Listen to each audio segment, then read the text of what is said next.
ओम नमः श्रीदेव्याः। ओम नमः श्रीदेव्याः। ओम नमः श्रीदेव्याः।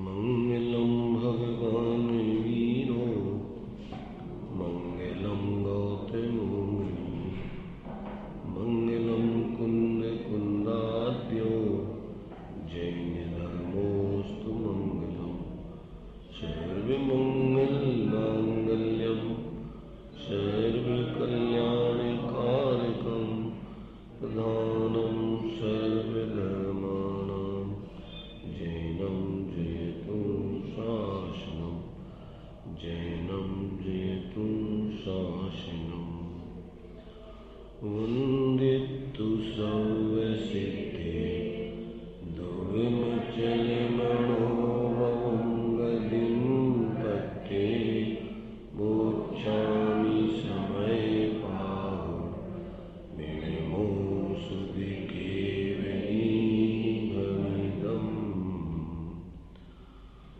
नमः शमेशाय स्वानुभूत्या चकाशिते चित्सुभावाय भावाय सर्वभावान्तरच्छिदे।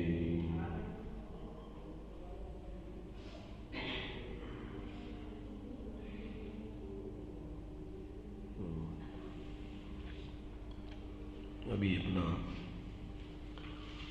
समय सारथी ग्रंथ स्वाध्याय में चल रहा था। यहाँ से जाने के बाद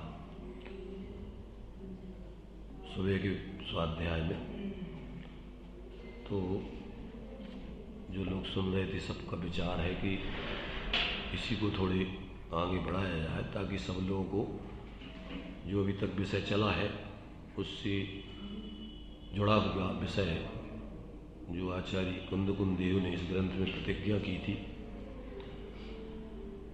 कि अनादिकाल से जीव बाहर का ही जीवन जी रहा है, आत्मस्मृति करके विषय कसायों का ही जीवन जी रहा है, जिसको आचार्य देव की भाषा में कहें तो सुत परिचितान भूदा सब्बस्वी काम भोग बंद कथा यत्तस्सुलभो नवरी न सुलहो बिहत्तस। जीव ने काम भोग बंधन, काम मोहपूर्वक प्रवृत्ति, बाह्य इच्छाएं कामनाएं चलती रहती हैं बाहर ही, और माध्यम उसका पंचेंद्रियों के विषय होते हैं। जो अपन बोलते आत्म के अहित विषय कसाय इनमें मेरी परिणति न जाए। अंदर से स्वरूप को भूल करके मोहपूर्वक कसायों की प्रवृत्ति चलती रहती है बाहर में, और अवलंबन में अपन पांच इंद्रियों के विषय आदि पर द्रव्यों को ग्रहण उसमें निरंतर अवलंबन करके करते रहते हैं। तो आचार्य देव का इसमें यही कहना है कि जीव ने ये कार्य तो अनादिकाल से किया है, सुत परिचित अनुभूत है, कोई नया नहीं है। नया तो उसके लिए जो अपना एकत्व विभक्त आत्मा है, जो जीव को आज तक सुलभ नहीं है परिणति में। स्वभाव से तो सभी वही हैं, आत्मा ही हैं, आत्मा ही थे, आत्मा ही रहेंगे, परंतु परिणति में भूले हुए हैं। मोह महामद पियो अनादि भूल आपको भरमत बादी। अपने को भूल करके और बाहर में मोहपूर्वक परावलंबन से जीवन जी रहे और मिथ्या कल्पनाएं करते रहते। अपनी आत्मा अपने एकत्व भक्त को छोड़ के कभी अनुरूप होती नहीं, पर को ग्रहण करती नहीं, करने की व्यवस्था नहीं। पर इसको अज्ञान दशा में कुछ ऐसा लगता रहता है कि जैसे ये सब शरीर को आदि करके सारे संयोग भोग हम ही हैं, हमारे ही हैं, इन्हीं में सुख शांति है और कहीं सुख शांति नहीं है। रात दिन इसी की भाग दौड़ में उठा पटक में लगा रहता है। जिस पर्याय में जाता है उस पर्याय में वहाँ की पर्यायजन्य व्यवस्थाओं में ही पूरा का पूरा तल्लीन हो जाता है और वहाँ का वातावरण सब मोहीजनों का रहता है, तो सब वही शिक्षा देते रहते, उसी में रच पच करके ऐसा हो जाता है कि उसको अपने असली स्वरूप के बारे में विचार ही नहीं आता। अब यदि भाग्य से कोई महापुरुषों का अपन को सानिध्य हो जाए, देवशास्त्र गुरु का सानिध्य हो जाए, और फिर उससे अपन उन्होंने जिस सच्चे सुख को प्राप्त किया, जहाँ सच्चा सुख है, वो सब जीवों के लिए बिना पक्षपात के, बिना किसी स्वार्थ के, सब जीवों के लिए उस बात को उन्होंने दर्शाने का प्रयत्न किया।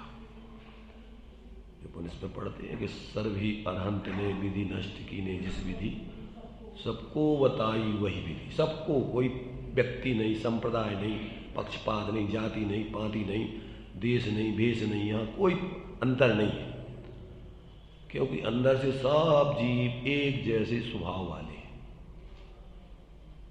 और जब उस स्वभाव को प्राप्त करोगे तो उसका मार्ग भी एक ही प्रकार का है और कोई दूसरे प्रकार का है ही नहीं, सबके लिए।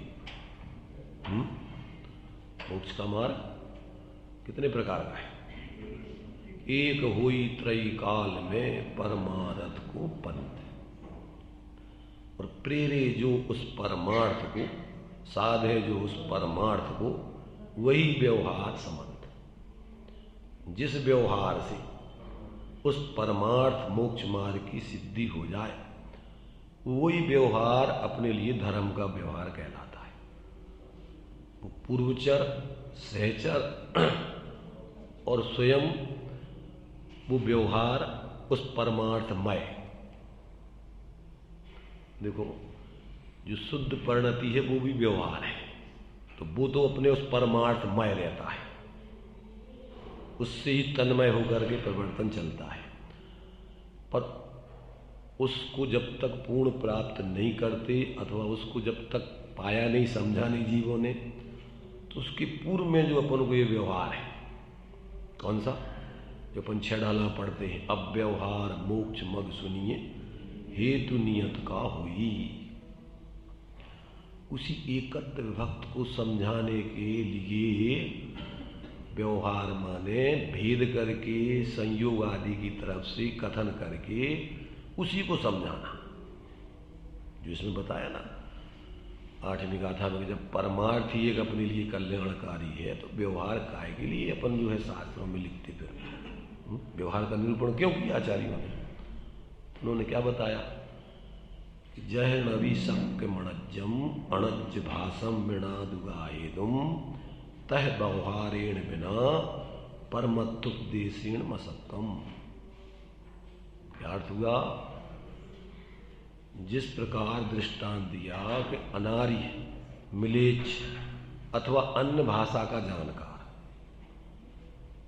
यहाँ मिलेच्छ जो दिया है तो माने उसको जो भाषा, जो पढ़े लिखे लोगों की भाषा होती है, संस्कृत भाषा, संस्कृत माने सुसंस्कारित भाषा, वो भाषा वो नहीं समझती, तो उनको उनकी मिलेच्छ भाषा में आपको अपनी उस संस्कृत भाषा में जो बताना चाह रहे हो, उनकी भाषा में बोलो, जब समझ पाएंगे। तो अज्ञानी जीव मिलेच्छ के स्थान पर है, अनादिकाल से अपने उस परमार्थ स्वरूप से भूले हुए हैं। उस एकत्व भक्त को तो समझते नहीं, अनुभव करते नहीं। तो अब जिनने उसका अनुभव किया है, अब वो अनुभव तो एकत्व भक्त में कोई विकल्प है ही नहीं। वस्तु तो क्या है फिर? निरपेक्ष है।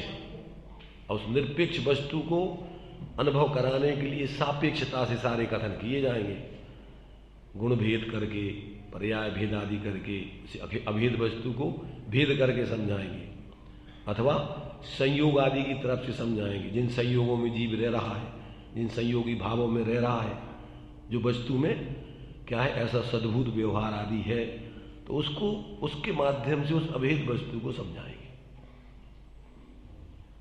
काय के लिए समझाएंगे? उस अभेद वस्तु के अनुभव करने के लिए। मोक्ष मार्ग क्या है?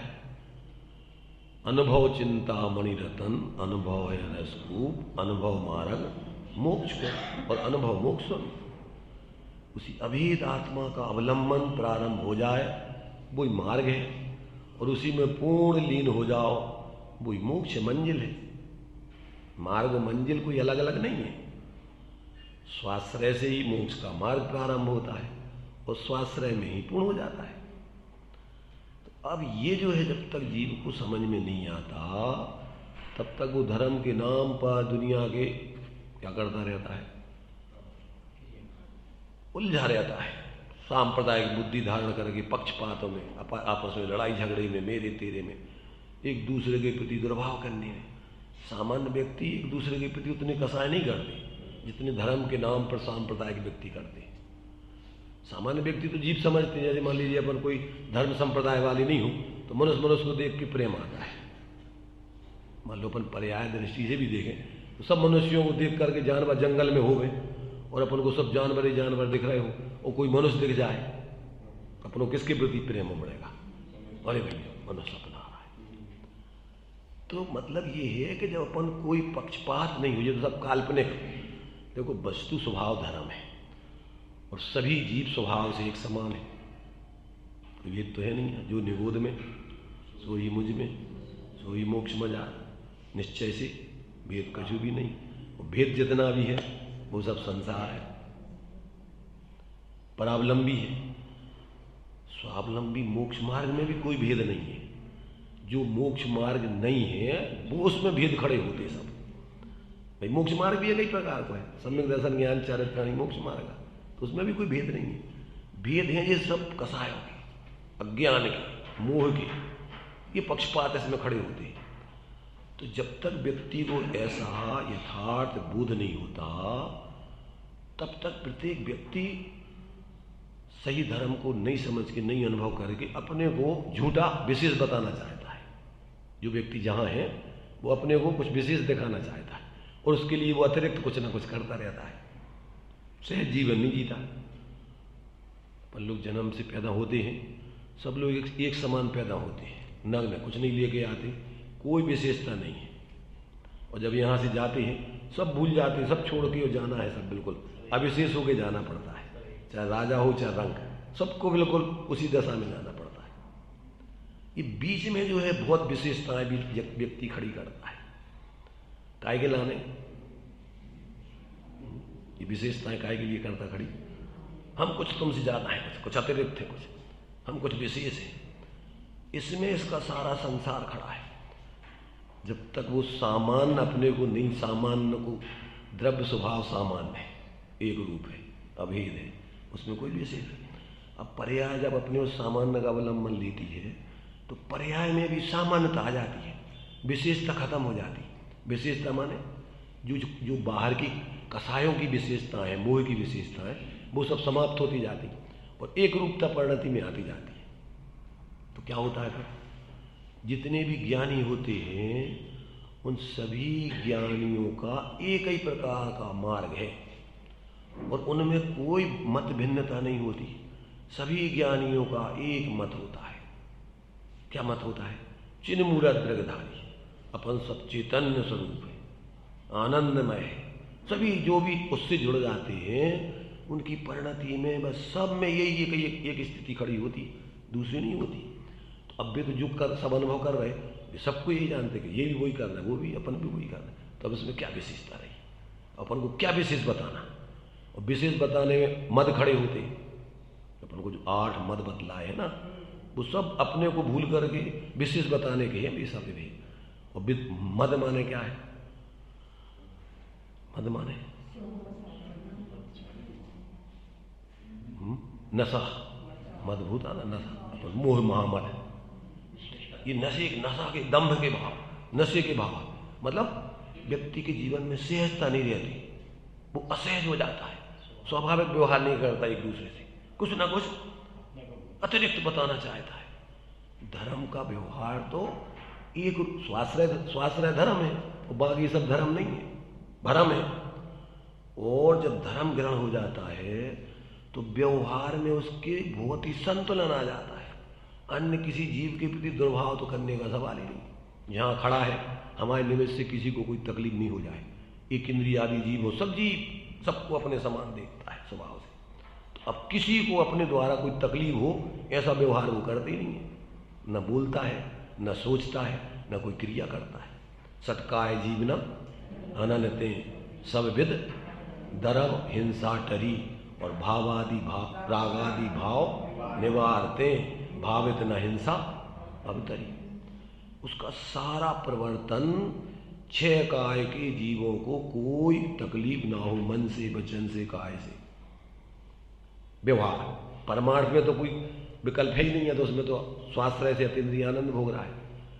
तो जब तक पूर्ण वितराग नहीं हो जाता है तब तक वो जितना जितना स्वाश्रय है उतना तो अतीन्द्रिय आनंद निर्विकल्प दशा चल रही। जब विकल्पों में रहता है तो ज्ञान का जागरण करके परिवर्तन ऐसा करता है कि हमारे निमित्त से किसी जीव को कोई तकलीफ, जिससे तकलीफ होती वो कार्य वो करते नहीं है।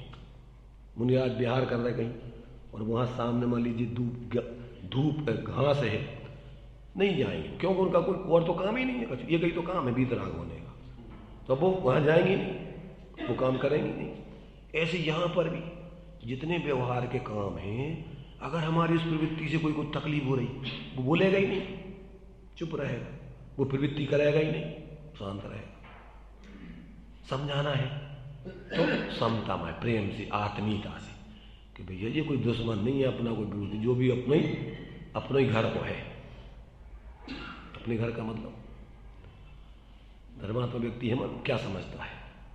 अयम निजा परावेत्ति गणना लघु चेतसाम उदार चरिता नाम तू वसुधैव कुटुंबकम। क्या होगा? मैत्री सब जीवों को अपने समान, अपने परिवार ही का व्यवहार में, परमार्थ से तो कोई अपना है ही नहीं, और व्यवहार में सब जीव अपने स्वभाव अपने समान है, तो सबके संग अच्छा व्यवहार करेगा। उसके जीवन में कोई पक्षपात नहीं, कोई उठापटक नहीं, कोई दंभ नहीं, जो प्रवृत्ति से सामने वाले को तकलीफ हो करेगा ही नहीं, पूछने की जरूरत नहीं है किसी से। अथवा सामने वाला व्यक्ति, अपन पढ़ते हैं ना, व्यवहार में 4 प्रकार के अपन को भाव बतलाए: मैत्री, प्रमोद, कारुण्य, माध्यस्थ।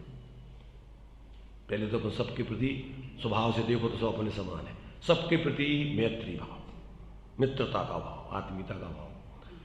अब पर्याय दृष्टि में आत्माराधना के मार्ग में जो विशेष बढ़ गए हैं, चल रहे हैं, तो उनको देख के प्रमोद भाव, ईर्षा भाव नहीं, द्वेष भाव नहीं, जलन का भाव नहीं, आनंदित होना, अपन को भी तो इसी मार्ग पे चलना है, तो उनको देख के प्रसन्नता होती है, और मैंने जहाँ तक उनकी सेवा, उनका सानिध्य करके सीखता है वो कलाएं उनसे।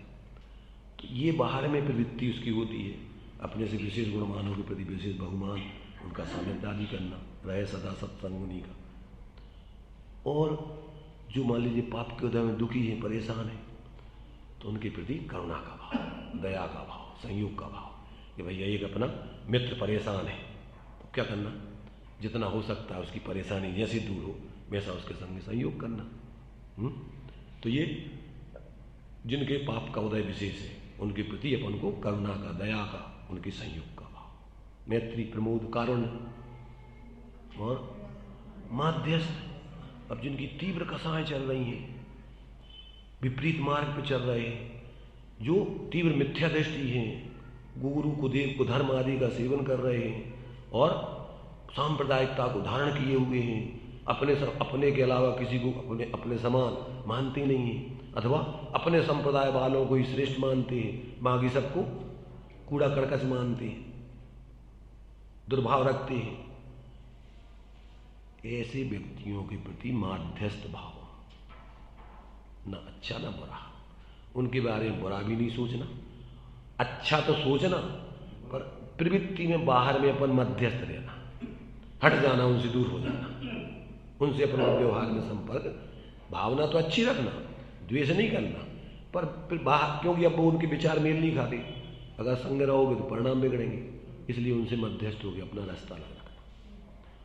तो ऐसा व्यक्तियों के जीवन में क्या है, साधक के जीवन में 24 घंटे संतुलन चलता है, इसलिए उसके जीवन में ये तुम्हारे से सामायिक पाठ में भी ये तत्वार सूत्र में सूत्र है इसका, अगर तुम्हें शांति से जीना है तो ये भावनाएं तुम्हारी निरंतर चलनी चाहिए। कौन सी? मैत्री, प्रमोद, कारुण्य, माध्यस्थ भाव और दूसरी भावना कौन सी बताई? जगत काय स्वभाव हुआ संवेग वैराग्य। ये दो तो भावनाएं अपनी निरंतर चलना चाहिए। कौन सी? जगत काय स्वभाव हुआ संवेग वैराग्यार्थ। जगत का और शरीर का स्वभाव समझ करके क्या करना? संवेग और वैराग। जगत में अपन अगर देखो, जगत में दो तरीके से विचार चलता है। जगत में या तो व्यवहार से अपन संसार के विचार करते हैं, और जगत में या तो जगत को, लोक को, विश्व को, ब्रह्मांड को, तो 6 द्रव्यों के स्वरूप का विचार करो, तो उधर का आकर्षण खत्म हो जाएगा। वहां क्या है तुम्हारा? इस विश्व में तुम्हारे लिए कहां क्या है? बताओ। ये विश्व क्या है? 6 जाति के द्रव्यों का स्वरूप है। कहां से आया है? किसने बनाया है? कब तक रहेगा? कोई न इसका कर्ता धर्ता, अमिट अनादि है। और जीव और पुद्गल नाचे यहाँ में कर्म उपाधि है। तो जीव अपने स्वरूप को भूल के क्या कर रहा है? पर में मोह ममता को धर के परेशान हो रहा है। और पुद्गल भी इसका अनुभव परमाणु आदि, उसके और भी विभाव परिणमन होता है, उसको तो सुख दुख होता नहीं है, इसलिए, और उसका स्वभाव भी है, उसको तो पूर्ण अगलन स्वभाव है कि वो बिखर जाए, परमाणु परमाणु हो जाए और फिर स्कंद बन जाए। पर जीव का ऐसा नहीं है। एक बार यदि ममता को छोड़ के, वो ममता को छोड़ के अगर एक समता में आ गया और पूर्ण समता प्रकट कर ली परिणति में, अब फिर उसको अशुद्ध होने की व्यवस्था नहीं। अशुद्धता तो उसकी अनादिकाल से चल रही है। प्रश्न उठाया इसी में भी समय सार में कि भैया कब से जीव का इस कर्मों के साथ संबंध हो चला आया? तो कहते कब से का सवाल नहीं है, जब से जीव है तब से, नया नहीं है। नया नया प्रति समय होता रहा है, परंतु परंपरा से तो इसका अनादि से ही संबंध कर्मों के साथ चला आया। कभी भी जी ऐसा नहीं रहा कि जीव अपनी परिणति में या पर्याय में शुद्ध हुआ हो, बाद में अशुद्ध हो गया। अब हो सकता है शुद्ध, और एक बार शुद्ध हो जाए तो फिर अशुद्ध होने की व्यवस्था नहीं। तो यहां आचार्य देव ने ये प्रतिज्ञा की है कि भैया तुम कहां कहां अटकते हो, कैसे कैसे भटक रहे हो। अब तुम्हारे लिए इन सब अधिकारों में उसी बात को समझाएंगे। जीव अजीव अधिकार, कर्ता कर्म अधिकार, पुण्य पाप अधिकार, जितने भी अधिकार है, आश्रम अधिकार, बंध अधिकार, सम्मर अधिकार, नजर अधिकार, मोक्ष अधिकार, सर्वशुद्ध अधिकार, सब में उसी बात को ये समझाएंगे तुम्हें कि कहाँ कहाँ तुम अटक रहे हो और कैसे उस अटकन को छोड़ के तुम अपने में आकर के सुखी हो सकते हो। तो इसमें सारी बातें, जहाँ जहाँ से व्यक्ति भटकता है, उलझता है, उलझा हुआ है, उसको सुलझाने के लिए सारे अधिकार आचार्य देव ने लिखी हुई। अब चूंकि आचार्य देव अगर समझ में आ गया उनकी और अपने में पूर्ण समझ आती तो ये लिखने विखने का काम ही खत्म था उनके। अब चूंकि क्या हुआ, इस पंचम काल के आचार्य है, अभी मोक्ष तो होता नहीं, ज़्यादा से ज़्यादा 3 चौकड़ी कसाय के अभाव की वीतरागता होकर के साधना होती है। अब उसके साथ साथ विकल्पों में क्या करें? घर परिवार छोड़ दिया और संसार के कामों में उनकी कोई रुचि नहीं है, तो अब कहाँ क्या करें विकल्प में? तो विकल्प में उसी की चर्चा करो, उसी का विचार करो, उसी का लेखन करो, उसी को दूसरों को समझाओ, और क्या करोगे? जब विकल्प आए तो यही बातें करो, इसके अलावा कोई उनको बातें करने में कोई उनका रुचि नहीं है, वैसे ही। तो ये सारा का सारा ग्रंथ उनका अपने अंदर के स्वरूप के अनुभव को बताने के लिए, स्वरूप को बताने के लिए ये सारा ग्रंथ लिखा हुआ है। अपन भी अगर संसार से थक गए हो, क्या अगर अपन भी अपने अभी तक के अनुभव से लग रहा हो कि भैया परेशान हो गए, यहाँ कहीं कोई सुख नहीं है, तो तुम्हारे लाने कह रहे कि तो हम तुम्हें समझाएंगे। किसको समझाएंगे? यदि मोक्ष की है कामना, मोक्ष की कामना माने क्या? सर्वविद संसार असारा, या मैं सुख नाही लगा रहा। इसमें तुम्हें ये निर्णय हो गया कि नहीं? क्या कह रहे? इस संसार में सुख की गंध लगा, जानते? लगा रहा क्या? सब विद संसार असारा, या में सुख ना ही लगारा। लगार मान जानते? लगार लगार क्या कहलाती? कछु लगार लगी रहती ना, जैसे अपन पानी अनछना पानी की बाल्टी बर्तन वगैरह हो और अपन उसको पानी फेंक दिया और उसी में फिर दूसरा छान ली में, तो क्या होता है? वो अनछने पानी की लगार लगी रही उसमें, इसलिए वो पानी छना नहीं कहलाएगा। क्या करना पड़ेगा? आपको पूरी सुखाना पड़ेगा बर्तन, फिर जाके उसमें पानी छानो, तो अनछना पानी दूर होगा, नहीं तो वो अनछना ही पानी है तुम्हारा। ऐसे ही अपन दही वगैरह जमाते ना, तो उसमें कोई चीज़ डाल देते हैं और वो सुखा देते हैं, कितनी ही सुखा दो फिर भी उसमें दही की लगार लगी रहती है। अपन उसको डाल दो तो फिर वो दूध का दही बन जाता है। तो ऐसे ही अपन को कहते हैं उसमें तो इन चीज़ों में तो चूंकि कभी जीभ सुखी तो हुआ ही नहीं, लगार लगने का सवाल क्या है? वो पहले पत्थर वगैरह दही में डाला जाए तब वो लगार लगेगी, अब वो कभी नहीं हो तो उसमें कहाँ लगार है? ऐसी ये जीभ कभी सुखी तो हुआ नहीं, अभी तो निरंतर बाहर बाहर में भटक रहा है, तो सुख की तो लगार, उस सुख को तो पता ही नहीं है उसको। तो संसार में सुख की कहीं कोई लगार नहीं है कि यहाँ से तुम्हें मिल जाए सुख और तुम भी सुख में मार्ग में चल। बाहर में जितना भी तुम्हारा उपयोग है सब दुख रूप ही तुम्हें पैदा, दुख को पैदा कराने में निमित्त बनेगा, वहाँ से तुम्हें कोई सुख शांति नहीं मिलेगी। अब यदि तुम्हें सुखी होना है तो जिन्होंने सुख को पाया अपने जीवन में प्रकट किया, उस पर चल रहे हैं, अब भी तुम्हें विधि बता सकते हैं बिना लाग लपेट के, बिना ननु नच के, बिना अपनी डेढ़ अकल लगाए। जो कुछ भी अपन ने धारणा मिथ्या बना रखी है धर्म के नाम पर, इस काल में सम्यक दृष्टि पैदा होती नहीं। ज़्यादातर सांप्रदायिकता को लिए हुए लोग मिलेंगे, और मुख्य रूप से भारत में और देशों में तो एक एक सांप्रदायिकता बुद्धि धारण करके तीव्र कसाय रह के उसको सबको उसी पे कन्वर्ट करना चाहते हैं। पर भारत में धर्मनिरपेक्ष राज्य है। धर्मनिरपेक्ष जानते हो? धर्मनिरपेक्ष मुख्य रूप से दो अर्थ होते हैं, एक तो धर्म के बिना, क्योंकि यहाँ धर्म तो अभी लोग धर्मात्मा पैदा होती नहीं है, तो सब धर्म के बिना ही पैदा होते हैं। दूसरी बात, प्रत्येक व्यक्ति धर्म करने के लिए स्वतंत्र है, कोई बाधित नहीं है कि तुम्हें जो करने पड़े धर्म के। शर्त एक है कि तुम्हारे धर्म से किसी अन्य को कोई बाधा नहीं पहुंचनी चाहिए, कोई परेशानी नहीं आनी चाहिए उसको, नहीं तो वो धर्म नहीं माना जाएगा आपका, तुम्हारा मन माने। तुम्हारा वो धर्म तुम अपनी आत्माराधना के लिए करते हो, उससे किसी अन्य जीवों को कोई तकलीफ नहीं होती है, आप स्वतंत्र हैं। और यदि आपके उस प्रवृत्ति से अन्य को कोई बाधा पहुंचती है, कानूनन अपराध है। इसलिए अब अपन को यहाँ देखो, इसके पहले जो राजा होते थे ना, उस समय स्वतंत्रता नहीं थी ऐसी। अभी वर्तमान में अपन को धर्म निरपेक्षता यानी स्वतंत्रता से धर्म करने की आज़ादी है। और जैन धर्म तो वैज्ञानिक है, अन्य को तो किसी को तकलीफ देने का, ये तो पहले ही से कह रहे, सटकाए जीवन हननते सब धर्म। हमारी प्रवृत्ति ऐसी हो कि जिसमें किसी भी जीव को तकलीफ होनी नहीं चाहिए, और अगर तकलीफ होती है तो तुम्हारा वो धर्म है नहीं, अधर्म है। हम पढ़ते हैं कि रागादि भाव हिंसा समेत और दर विस्तृत स्थावर मरण खेत जी क्रिया तिने जानो कुधर्म, जिसमें कसाएं पैदा होती हो और बाहर में जीवों की त्रस स्थावर जीवों की हिंसा होती हो, और उसको तुम धर्म मान रहे हो, तो कहते वो धर्म तो है नहीं, वो तो अधर्म है, कुधर्म है। तो यहाँ तो पहले ही वैज्ञानिकता से सारी चीजों का निषेध है, कानून क्या उसको निषेध करेगा। इसलिए जैन धर्म माने वैज्ञानिक वस्तु स्वभाव रूप धर्म, ये किसी व्यक्ति का धर्म नहीं है, किसी संप्रदाय का धर्म नहीं है, ये तो प्राकृतिक धर्म है।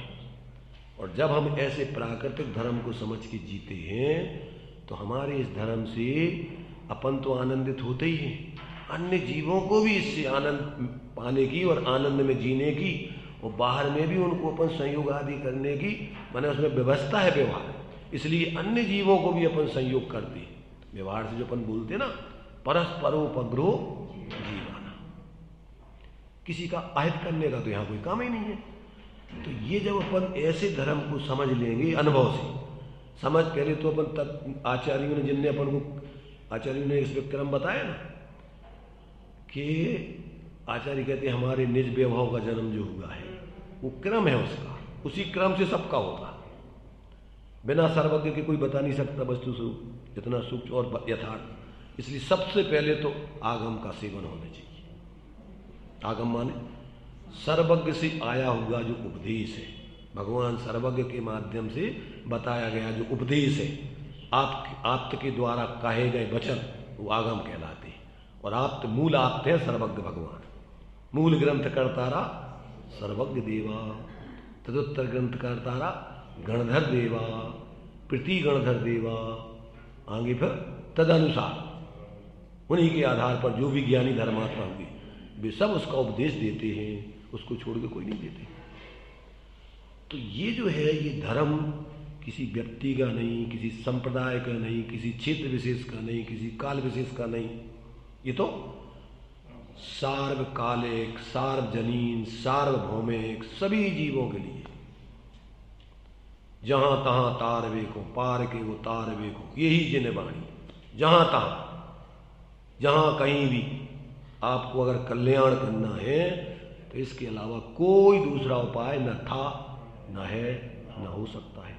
कोई ये पक्षपात की बात नहीं है, ये वस्तु स्वरूप की व्यवस्था है। इसलिए यदि अपन इस व्यवस्था को समझेंगे तो अपन अतिरिक्त दिखने का प्रयत्न नहीं करेंगे किसी भी तरह, कहीं भी अपन सहज रहेंगे। जो भी जीव हैं उनके प्रति भी अपन आत्मीयता रखेंगे और फिर बराबर अपन इन सारे, देखो तो जीवन में अपन थोड़े समय की व्यवस्था रहने की, यहाँ कोई स्थायित्व तो है नहीं। अपन देख रहे हैं अपने सामने कितने लोग आते हैं और चले जाते हैं, और अपन भी उसी में अपनी लाइन लगी हुई है। तो यहाँ कोई अपना कोई स्थायित्व तो है नहीं। तो स्थायित्व की दृष्टि से अपन यहाँ पर ज़्यादा फैलने का प्रयत्न नहीं करें। श्रीमद जी ने लिखा जीवन तो है अल्प, और हम जंजाल इतना फैला लेते हैं कि आपको सोचने समझने का टाइम ही नहीं मिलता। ये जंजाल फैलाया जाता है कसायों की तीव्रता में, दंभ की तीव्रता में। अपने को जो अपन विशेष फैलाना बताना चाहते हैं तो ये सब जंजाल फैलाता है। और अगर विवेक जागृत हो तो कितना ये व्यवस्थाएं तो बिनती है उदय से। तो तुम्हें जंजाल फैला, तुम्हारी रोजिना की व्यवस्था बन रही उदय प्रमाण, ध्यान रखना। तुम्हारी कल्पनाओं से तुम धर के रख लो, अगर पाप का उदय होगा छू नहीं पाओगे, देख भी नहीं पाओगे। इस भ्रम में नहीं रहना कि हम ढेर लगा लेंगे तो हम सब भोग लेंगे और ये हमारा हो गया। किसके भाग्य में है, किसको भोगना है, भगवान के ज्ञान में सब नोंद है या नहीं है। अपन तो भ्रम से जबरदस्ती दंभ करके और फैलने के लिए जिंदगी खराब कर लेते, और ऐसा व्यक्ति दुर्गति का पात्र होता है। बहुत आराम परिग्रह के जो विकल्प रखता है उस व्यक्ति की दुर्गति होती है। इसलिए थोड़ी अगर अपन जिनवाणी का वास्तव में अभ्यास करें ईमानदारी से, बिना पक्षपात के, बिना दंभ के, तो अपनी बुद्धि व्यवस्थित हुए बिना रहेगी नहीं।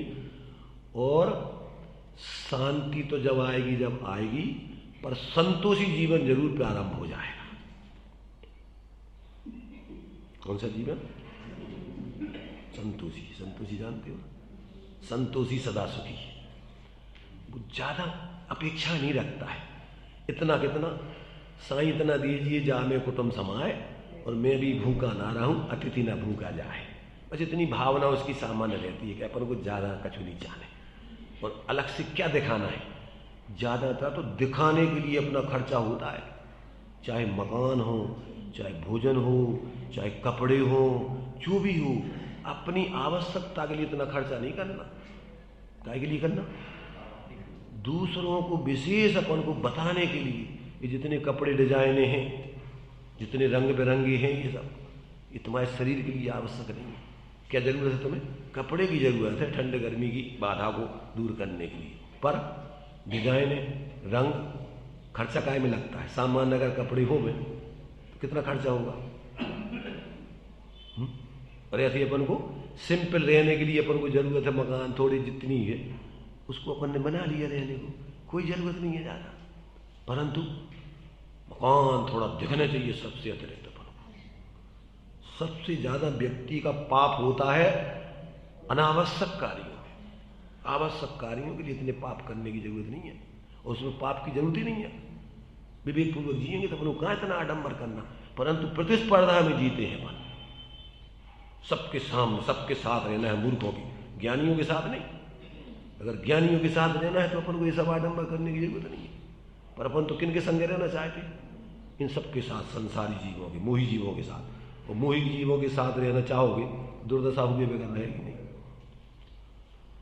इसलिए भाई देखो, अपन को आचार्य देव ने, अपन को सभी आचार्यों ने अपने अपने तरीके से चारों अनियों के ग्रंथ काय के लिए लिखे गए। टोडरमल जी ने 8वां अधिकार मोक्ष मार्ग प्रकाशक में चारों ग्रंथों की प्रयोजनता, चारों अनुयोगों के ग्रंथों का प्रयोजन क्या है? एकमात्र सबको स्वाश्रय से जोड़ करके वीतरागता की साधना में लगा, और कोई प्रयोजन नहीं है किसी भी आचार्य का, ज्ञानी का। होता है तो वो ज्ञानी नहीं है, अन्य कोई प्रयोजन से अगर वो कोई सोचता है सम्यक दृष्टि को निकांक्षित और कुछ नहीं चाहता, एकमात्र चाहता है तो भव से दुखों के अभाव करने की उसकी कामना रहती और कुछ नहीं। तो ये विधि अपन को इस ग्रंथ में बहुत अच्छे तरीके से, कहाँ कहाँ से व्यक्ति भटक रहा है, कैसे कैसे अपनी विपरीत मान्यता करके, अज्ञान को धारण करके और विपरीत परिवर्तन करते हुए जी रहा है, इन सब बातों को दर्शाने का आचार्य देव ने प्रतिज्ञा की है। और फिर भी कहा यदि, फिर भी उसमें परंतु किंतु लगाया।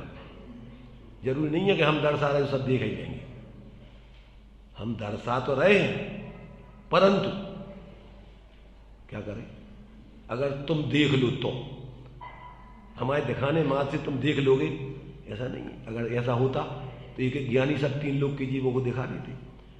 भाई देखना तो तुम्हारे हाथ में है ना, दिखाना हमारे लिए है, और दिखाना व्यवहार से है, परमार्थ तो दिखाया नहीं जा सकता है।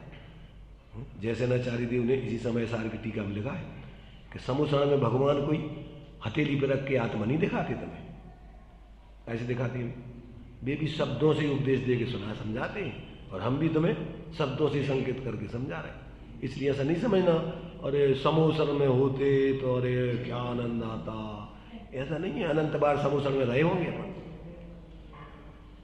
क्यों? पंच परावर्तन में अपन ने समोसर 9 में गिर व्यक्त गए, तो साधु बन करके समोसर में भी तो गए होंगे, द्रव्यलिंगी साधु वहां भी होते। इसलिए अपन को बाहर से कोई आत्मा दिखा नहीं सकता है, देखना तो तुम्हें अंदर से अपने ज्ञान में ही पड़ेगा। सारे विकल्प तोड़ के ही देखना पड़ेगा, सारे व्यवहार का पराश्रय छोड़ के ही देखना पड़ेगा। अगर ये तुम्हारे अंदर हिम्मत और विधि नहीं सीखोगे तो तुम्हारे लिए कोई दिखाने में समर्थ नहीं हो पाएगा। इसलिए अपन को ये सब बातें इस ग्रंथ में बहुत ही सिस्टमेटिक तरीके से आचार्य कुंद देव ने तो गाथाएं लिखी हैं, आचार्य अमृतचंद देव ने इस पे आत्मख्याति टीका लिखी है। क्या लिखी है? आत्मा की ख्याति कैसे हो, उन्होंने उस पर टीका लिख के, कलश लिख करके बहुत सुंदर सरल दृष्टांत दे के समझाया। फिर 300 वर्ष बाद आचार्य जयसेन स्वामी ने सोचा कि भी अमृतचंद की भाव को भी नहीं समझ पा रहे लोग, तो फिर उन्होंने कहा हम तुम्हें उनका तात्पर्य बताते दोनों आचार्य। तात्पर्य माने उसका भावार्थ बहुत सरल शब्दों में, सीधे साधे, हिंदी जैसी संस्कृत, उसमें उन्होंने तात्पर्य वृत्ति लिखी। फिर जयचंद जी छावड़ा को लगा कि फिर ये भी इनकी तात्पर्य भी नहीं समझ पाए, भैया हम तुम्हें तुम्हारे भाषा में भावार्थ समझाते, हम तुम्हारे भाषा में तुम्हें भाव को समझाते। और भी जब समझ में नहीं आता है तो जगह जगह जो लोग और विद्वान प्रवचन करते कि भैया ये चीजें तुम्हारी देखो समझ में आ रही है नहीं है? इस पर जिंदगी भर प्रवचन करते रहते, 45 बार प्रवचन करेंगे को, भैया समझ में आई नहीं आई, अभी नहीं आई समझ, फिर से समझो, फिर से समझो, फिर से समझो, क्योंकि समझना तो यही है, इसके अलावा और दो कचू यही नहीं है। कितनी बार पढ़ाएंगे विद्यार्थी को अपन काका गागा अक्षर गिनती कितनी बार पढ़ाएंगे? पहली क्लास में कब तक रखेंगे अपन? जब तक उसको पूरे अक्षर गिनती ये सब आ नहीं जाए समझ में, और इन अक्षरों को वाक्य बनाना नहीं आ जाए, तब तक उसको वो ही समझाना पहले। तो प्रत्येक ज्ञानी अब चूंकि एक एक ग्रंथ से समझो, सभी ग्रंथों में, और अपन ऐसा लगता है कि अब तो रोटी खात खात ऊब गए तो कचू अब शाम को कचू और बना लो, क्या बना लो कि बाटी बना लो,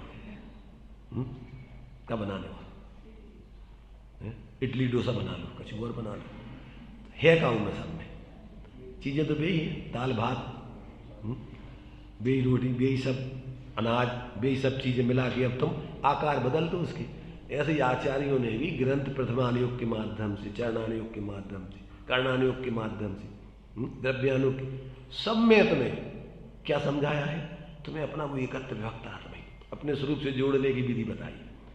इसलिए अपन को किसी भी ग्रंथ को पढ़ो, उसमें अपना प्रयोजन अपने स्वरूप की सिद्धि करने का रख के, और उसमें उनकी अपनी अपनी समझाने की टेक्निक होती, तो उसके माध्यम से अपन उसको समझें और अपने से जुड़ करके और फिर सही आनंद भोगते हुए जिए, तब तो ये मानव जीवन की अपनी सार्थकता, सफलता है। अन्यथा अंधे, एक अंधे कण से आए अपन, एक कैसे आए, एक धुंध से आए और एक धुंध में एक अंधेरे में से निकले अज्ञानता में, और आगे फिर दूसरे अंधेरे में जिए और अंधेरे में आगे चले गए, पता ही नहीं कहाँ से आए कहाँ चले गए। इसलिए भाई यदि अपन यहाँ अपन थोड़ा जागृत होकर के यहाँ पर इसको सुनने समझने का प्रयत्न करेंगे, देखो यहाँ अपन को समझाया जाएगा, ये अपन को धर्म करने की विधि, धर्म का स्वरूप, अपना स्वरूप बताया जाएगा। अपने ज्ञान में पहले तत्व का निर्णय नहीं होगा तो अनुभव नहीं कर सकते। इसको धर्म मत समझ लेना, ये तो तुम्हें धर्म करने की विधि, स्वरूप आदि बताएंगे तुम्हें। अब धर्म तो तुम्हें अपने में करना है, और वो तुम्हें अनुभव अपने जीवन में प्रकट कर लोगे तो फिर तुम्हें ये बातें जो लिखी हैं वे फिर यथार्थ समझ में आएंगी। और जब तक यदि अंदर में तुम धर्म अपने जीवन में प्रकट नहीं करोगे तो भ्रम में रहोगे, शास्त्रों पे लड़ते रहोगे, किसी बातों पे लड़ते रहोगे, निश्चय व्यवहार के पक्षों पे लड़ते रहोगे, कोई दम नहीं से। सारे विवक्षाएं एक उस स्वरूप को समझाने के लिए, चाहे निश्चय की विवक्षा हो चाहे व्यवहार की। आचार्य कह रहे हम व्यवहार निश्चय यह प्रबुद्ध तत्वेन भवति मध्यस्थ प्राप्नोति देशनाया सही फलम अविकलम शिष्या। जो निश्चय व्यवहार से वस्तु स्वरूप को समझकर उसके अवलंबन से मध्यस्थ हो जाता है, निर्विकल्प हो जाता है, पक्षाधिक्रांत हो जाता है, वो ही भगवान जिनेन्द्र की संपूर्ण देशना के फल को, अर्थात आत्म शांति को, सुख को, रत्नत्रय को अपने जीवन में प्रकट करके सुखी होता है।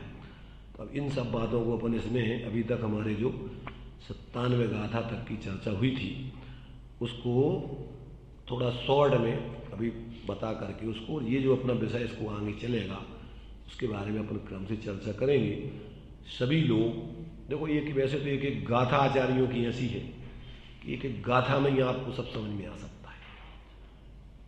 वो तो विस्तार में आपको समझाने की जरूरत जब पड़ती है कि जब थोड़ी अपनी बुद्धि कमजोर हो, भूल जाते हो, तो बार बार उसको समझाना पड़ता है। समझदार व्यक्ति को तो इशारा काफी होता है। इसलिए इसमें ही लिखा पहले कि अगर जो विशेष बुद्धिमान है उनको तो 12 गाथाओं तक हमने पूरा समाचार के दिए, संक्षेप में शॉर्ट में बता दिया। और यदि थोड़ा मध्यम रुचि वाले हैं तो 38 गाथाओं तक समझ लो, वहाँ तक प्रस्तावना है। इसके बाद फिर अब विस्तार में जीव अधिकार से सब इस स्वरूप को बताने की प्रतिज्ञा की। इसलिए अपन लोग सब प्रकार के जीव इसमें होंगे, कोई मध्यम रुचि में भी समझने वाले होंगे, कोई संक्षेप में समझने वाले होंगे, कोई विस्तार में होंगे। परंतु चाहे संक्षेप में समझ जाओ, चाहे मध्यम रुचि से समझ जाओ, चाहे विस्तार में, परंतु अपन को जब तक पूर्ण स्वरूप में लीन नहीं हुए तब तक अपन और इस व्यवहार, धार्मिक व्यवहार को छोड़ के और दूसरा व्यवहार तो तुम्हें और संसार को बढ़ाने वाला है। इसलिए समझ जाने वालों को भी ये समझते रहना, क्योंकि जब समझ जाते हैं तो निर्विकल्पता आकर के, वो तो निर्विकल्पता तो छद्मस दशा में ज़्यादा समय नहीं रहती, विकल्प में आती है, पर परिणति में वीतरागता आंशिक सदाकाल प्रकट रहती है। ज्ञान सम्यक सदा रहता है और श्रद्धांत सम्यक सदा रहता है। अब आचरण में जो अपनी कसाएं रहती हैं उनको क्षीण करने के लिए क्रम से आगे की प्रवृत्ति होती है। तो इन सब बातों को अपन शांति से विचार करेंगे। इस पर जो भी चर्चा अपन को समझ में नहीं आती है तो उस पर चर्चा करेंगे प्रश्नोत्तर आदि के माध्यम से, पर अपन शांति से समझने की दृष्टि से और कोई लक्ष्य लेकर के यहाँ नहीं बैठे और किसी प्रकार की अपने तरफ से कोई ज़्यादा नहीं सोचें। क्यों कि इसको सीखने के लिए आपको बहुत पात्रता बनाने की जरूरत है जीवन में, क्योंकि व्यक्ति इतनी कुटिलताओं में जीता है, इतनी कसायों की उठापटक में जीता है कि फिर उसको अच्छाई बुराई हितैषी दिखते ही नहीं है। वो फिर अपनी विशेषता बताना चाहता है और उससे फिर क्या होता है, उसका तो अकल्याण होता ही है, वो दूसरों के भी अकल्याण में निमित्त बनता है। इसलिए अपन को एकमात्र समझने की दृष्टि से अगर अपनी समझ में नहीं आया है तो, और समझ में आ गया है तो फिर अपने उपयोग को पापों से बचाए रखने के लिए अपन इसको बराबर, और कई विवक्षाएँ होती हैं, तुमने कितनी विवक्षाएँ से समझी, अब और कितनी कितनी विवक्षाएँ होती हैं। एक एक ग्रंथ को आप जितने बार पढ़ोगे उसमें और उतना उतना आनंद, क्योंकि इतने इतने भंग होते हैं उसमें, इतनी इतनी विवक्षाएँ कि अपन सामान्य बुद्धि से नहीं समझ सकते। इसलिए अपन इन प्रकार सभी लोगों के लिए अपन को ये भगवान जिनेंद्र की वाणी, ज्ञानियों का उपदेश अपने लिए हितकारी है। इसको अपन स्वयं सुने समझें, और जो अपने परिवार के हों, परिचित हों, सभी के लिए ये बात वास्तव में ही समझाना बताना उपयोगी है। बाकी तो सब व्यवस्था उदय प्रमाण बनना है, तुम कितने ही हाथ पाँव मारो, बिना उदय के, बिना भाग्य के व्यवस्थाएं बनती नहीं है। समय खराब करने के अलावा कुछ नहीं होगा। इसलिए इसमें अपन जितना भी अपन को भाग्य से जो भी अपन को उदय प्रमाण व्यवस्था समझने सुनने की मिलती है, उसको अपन उपयोग लगा के अपने जीवन को पवित्र बनाएं। ऐसी मंगल भावना से अपन अभी की बात को यहीं विराम देते हैं, और कल से आपको कितने समय रखना है उस हिसाब से अपन बुद्धिपूर्वक जो भी है उसको रखने का प्रयत्न करेंगे।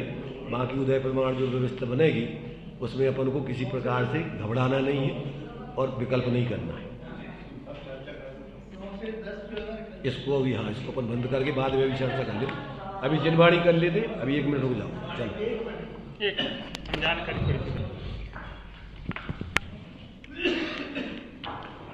2 मिनट का समय दें, आज रविवार है, जल्दी नहीं मचाएं। काम भोग बंधन की कथा तो सबको सहज सुलभ है, पर से भिन्न कत भाव की उपलब्धि दुर्लभ है।